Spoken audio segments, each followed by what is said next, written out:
You think you're good at reading people? Please. You can't even tell when someone's flirting or just being polite. You call it a vibe. I call it delusion. You think your coworker respects you? He's memorizing your body language so he knows exactly when to stop pretending.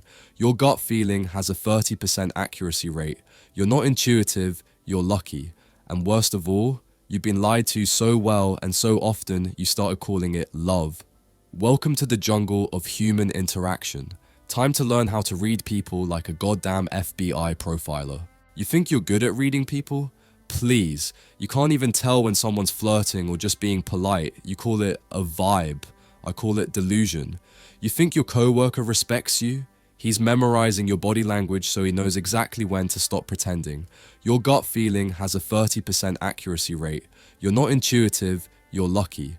And worst of all, you've been lied to so well and so often you started calling it love. Welcome to the jungle of human interaction. Time to learn how to read people like a goddamn FBI profiler. What drives them drives everything.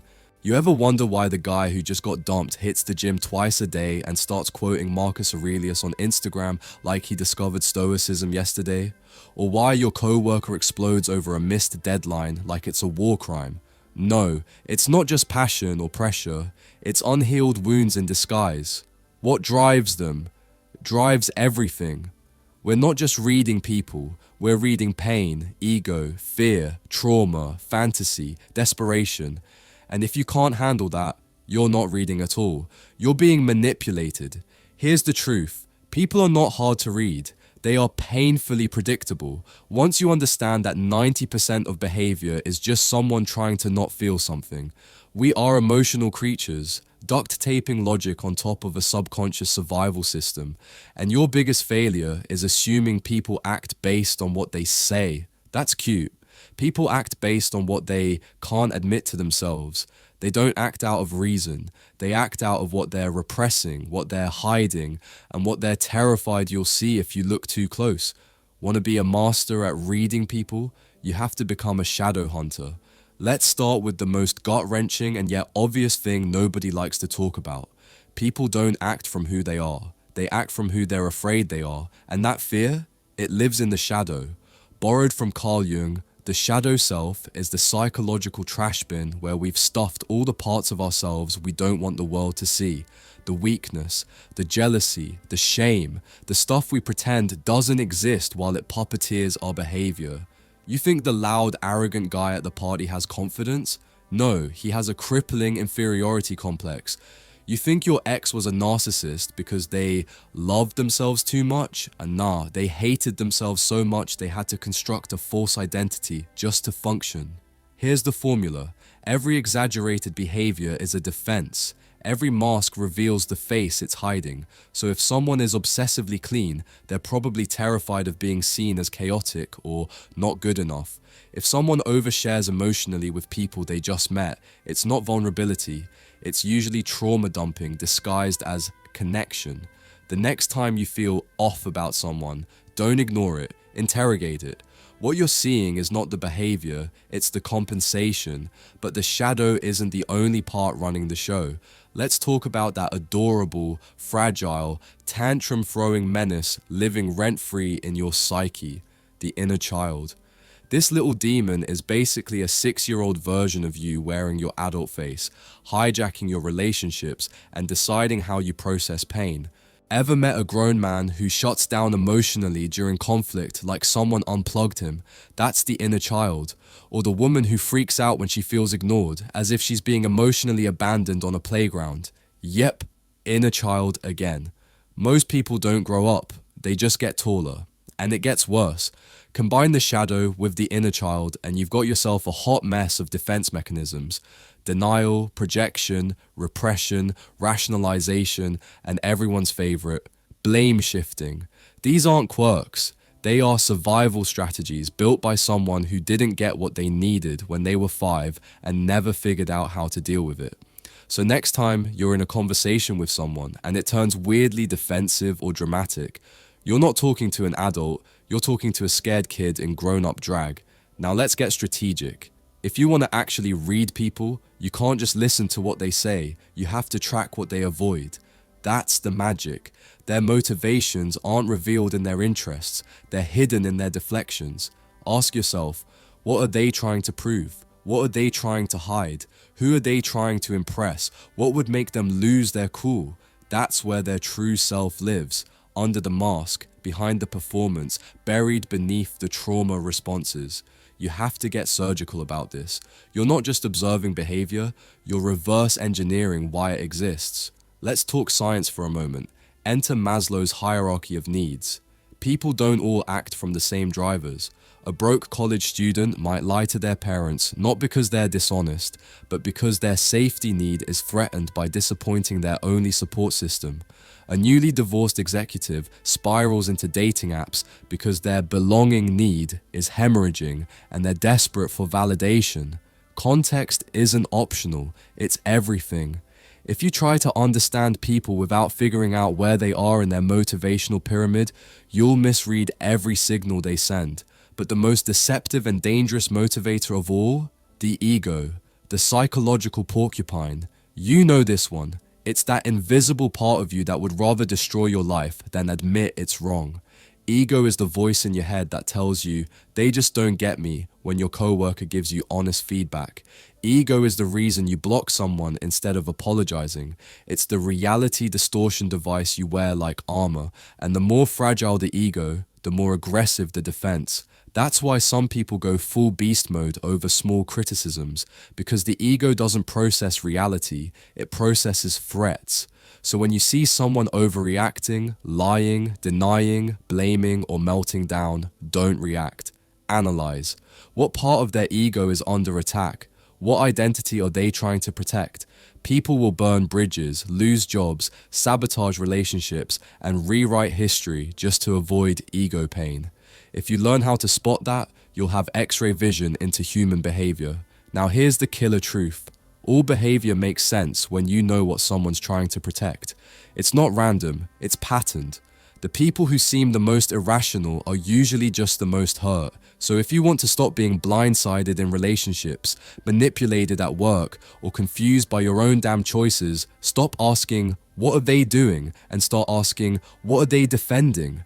Because what drives them drives everything. Key takeaway, people's behavior is never random, it's a survival strategy. If you understand what someone is trying to avoid, you'll understand everything they do. Favorite quote, what a person insults you with is often nothing more than the label they can't acknowledge they actually give themselves. The signals they don't know they're sending. You walk into a room, someone shifts in their seat, crosses their arms, and smiles at you. You think they're just cold. I think they're full of shit. And that's the difference between being blind and being dangerous. Most people walk through life treating body language like decorative noise. Nice to notice, completely misread, and totally forgotten when it matters. But here's the truth. People are always talking, even when they shut up. They talk with the tightening of their jaw, with the fake calm in their voice, with the blink rate of a nervous liar, and the foot that's quietly tapping toward the exit. And the worst part? They don't even know they're doing it. Reading people isn't about catching liars like it's a spy movie. It's about seeing the unspoken war between their mouth and their body. The words say, I'm fine, but the twitch in their eye says, I'd rather be dead than deal with you. You don't need a psychology degree to see it. You need the guts to stop believing people's words. Welcome to the brutal art of listening with your eyes. Here's the first thing you need to tattoo on your brain. People leak. Constantly. Every microexpression, every gesture, every vocal shift, it's a stream of subconscious confessions. Patrick King makes it crystal clear. Macroexpressions are the slow, performative, Instagram-filtered nonsense. Microexpressions? That's the real dirt. They're involuntary, lightning fast, and almost impossible to fake. They flash across the face in less than a second and scream what the person really feels before their mouth can lie about it. You've seen it before. Someone gets called out, they twitch for half a second before plastering on the "what do you mean" smile. That twitch? That's the truth trying to escape before the mask goes back on. Body language, meanwhile, isn't just arms crossed or leaning forward. That's amateur hour. You're looking for clusters. One movement means nothing. But three? That's a pattern. A furrowed brow, tightened shoulders, and a half step back while they say, "I trust you." Bullshit. That's their nervous system waving red flags and begging you to stop talking. You also need to factor in baselines. This is the most ignored but most essential skill in reading people. If someone's default state is jittery, then their jitters in a meeting don't mean anxiety, they mean Tuesday. But if someone is usually composed and suddenly gets fidgety, you just walked into something. The only way to read deviation is to know the default. Without that, you're just projecting your own drama onto their body language. And if you think every crossed arm means defensiveness, please, save us all some time and stop reading TikTok psychology. Now let's upgrade to the gold mine. Voice. The voice is just body language that happens to make noise. Watch the pitch. Watch the pacing. A higher pitch than normal is anxiety's middle finger. Speeding up equals discomfort. Pausing too long before a simple answer? That's the lie trying to load. But again, it's not the cue, it's the cluster. A shaky voice alone might mean nothing. A shaky voice plus locked knees and darting eyes? You've got a live one. But what happens when you throw personality into the mix? This is where amateurs get wrecked. They read someone's introversion as deceit, or their bluntness as hostility. That's how you burn bridges with good people. So, you layer in typology. Patrick King walks us through the big players. Big Five, MBTI, Enneagram. Are they perfect? No.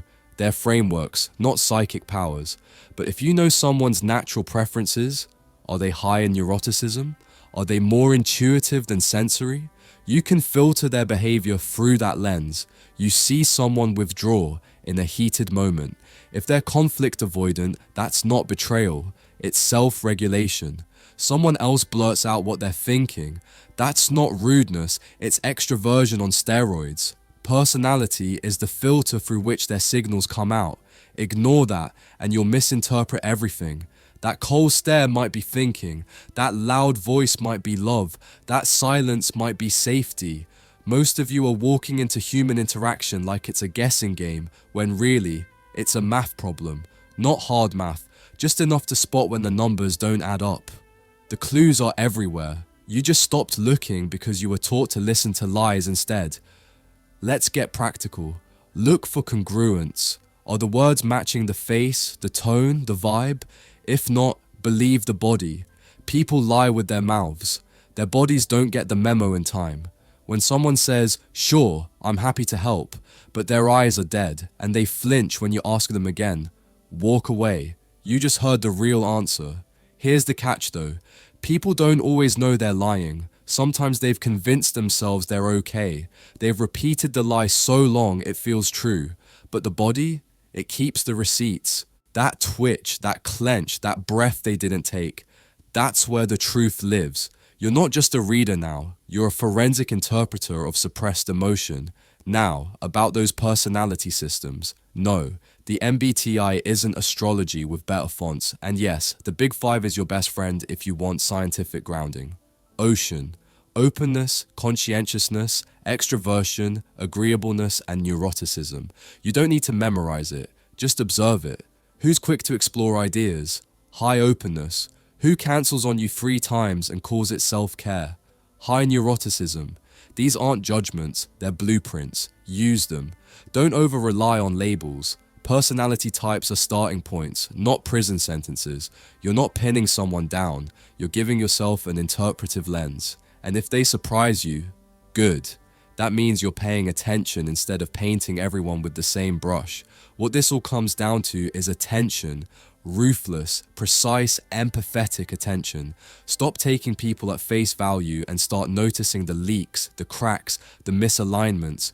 Read between the blinks, listen to the unsaid, trust the twitch.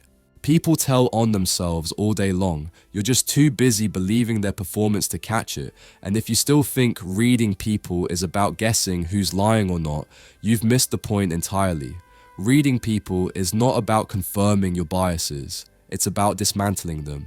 Key takeaway: their body is the broadcast, their personality is the filter. Stop believing the script and start watching the signal. Favorite quote: the body doesn't lie, it leaks. Lies, patterns, and Sherlock level insight. Someone tells you a story. It sounds a little too perfect. There's detail, sure. But there's also a weird pause when you ask them something they didn't prep for. You ask where they were last night and they tell you about the whole day. That's not clarity. That's cover. Welcome to the twisted game of lie detection, where the truth doesn't hide in what's said, it hides in what gets dodged. And if you're not paying attention, you're not being polite. You're being played. Let's kill a delusion right now. You suck at spotting lies. And don't feel bad, so do psychologists, cops, and judges. A person can lie to your face, eyes locked, body still, no blinking, and you'll believe them because they smiled. We're not wired to be lie detectors. We're wired to survive emotionally. And that wiring is what liars exploit. Here's how the best manipulators win. They control the conversation, not just the content. It's not what they say, it's how they anticipate your assumptions. Most people try to detect lies with passive observation. Big mistake. Patrick King makes it clear. You don't read deception by waiting. You pressure it into existence. You don't catch a liar in silence. You catch them mid-sentence, mid-lie, mid-twitch, when their brain scrambles to keep the house of cards from collapsing. Forget shifty eyes or someone looking left. This isn't Hogwarts, it's war. You want to spot a lie? Increase cognitive load. Make them think hard. Ask questions they don't expect. Interrupt their rehearsed story. Force them to remember, not recite. If they're lying, their working memory crashes like a glitchy browser tab. They'll stutter, contradict, over-explain, or conveniently forget everything they just said 5 seconds ago. And the kicker? The more they try to stay calm, the more their body betrays them. Blinks increase, pupil dilation spikes, speech rhythm dies. Welcome to the chaos of the overcooked lie, but you also need a baseline. If someone's always twitchy, then twitching during your question means nothing. If someone's usually calm and suddenly turns into a soap opera during your inquiry, now you've got a signal. That's the key. It's deviation from the norm, not the behavior itself. People are weird. Liars are weirder when the pressure rises. Let's talk about conversation as a trap. You ask a simple question, "Where were you last night?" And they give you a 5-minute monologue. Why? Because over-talking is a stall tactic. They're trying to bury the lie in noise, praying you stop asking questions. Don't. Keep drilling. Ask about the order of events. Ask what shirt they wore. Ask who they saw. If they hesitate or don't remember, they're not protecting privacy. They're buying time. Memory is effortless when it's real. It's broken when it's built. The most brutal tactic? Plant your own lie. Say something that isn't true and watch their reaction. If they latch onto it without correction, you've got them. Liars will take any exit you hand them. Their only goal is to get out clean, and they'll agree to anything that lets them do it. Use that. Now flip the script. Observation isn't just for lies. It's your high-def lens into behavior, motives, and manipulation. You want Sherlock-level reading? Stop watching for tells. Start watching for breaks. The micro pause before the fake laugh. The moment they stop making eye contact when the topic gets too close. The subtle lean away when you hit a nerve. You're not decoding behavior. You're spotting defense mechanisms in motion. And observation isn't limited to bodies.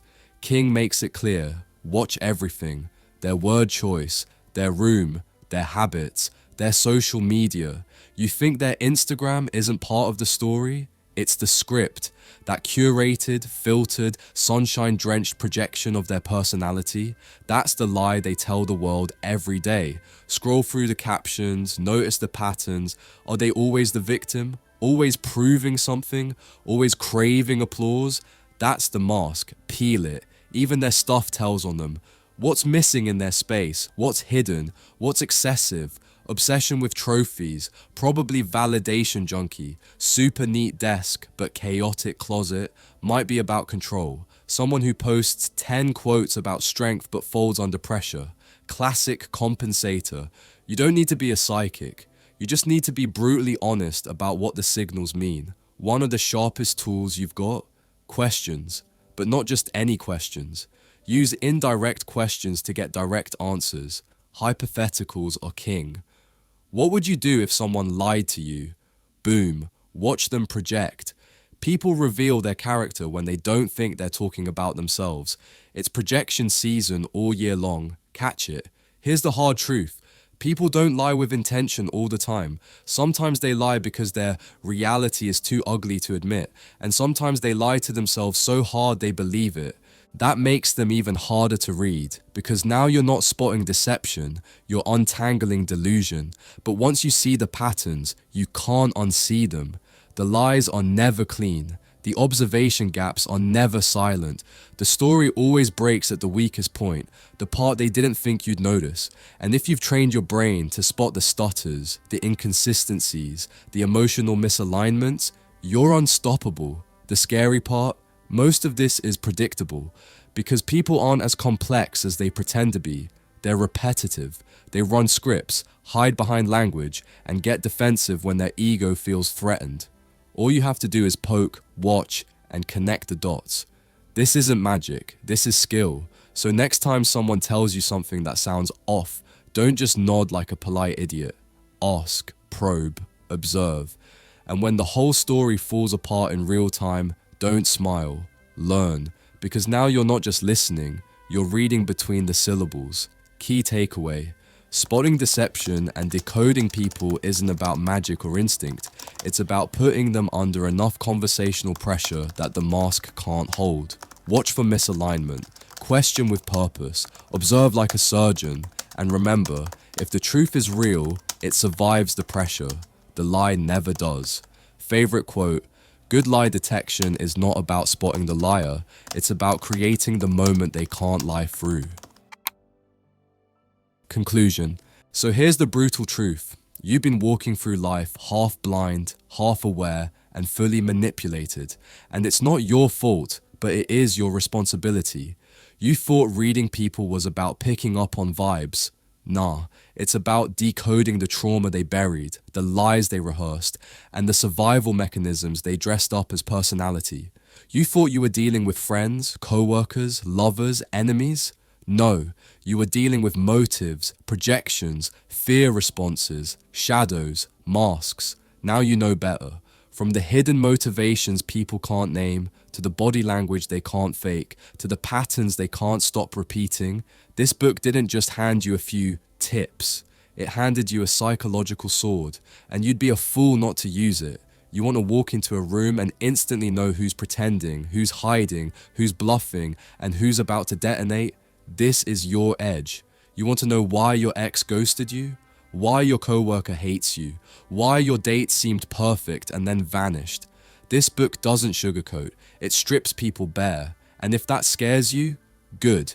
It means you're finally awake. Because the reality is this.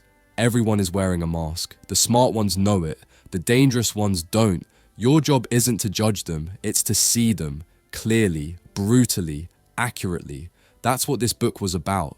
So don't just read people, understand them. Don't just spot the signals, predict them. Don't just catch the lies, collapse the performance. You're not some passive bystander in this life. You are the observer that ends the illusion, the one who sees through the script and calls it for what it is. And that makes you dangerous. Now here's the part most people skip, but not you. If what you just heard hit you in the gut or rewired the way you look at people, you owe it to yourself to pick up the full book. Seriously, buy the book, support the author. You're getting just a slice here. The real value? It's in the depth, the nuance, the stuff we can't cram into one firestorm of a summary. Go get it, mark it up, tear it apart, learn the game, then never play blind again. And if you're the kind of person who lives for this level of brutal clarity, subscribe, share.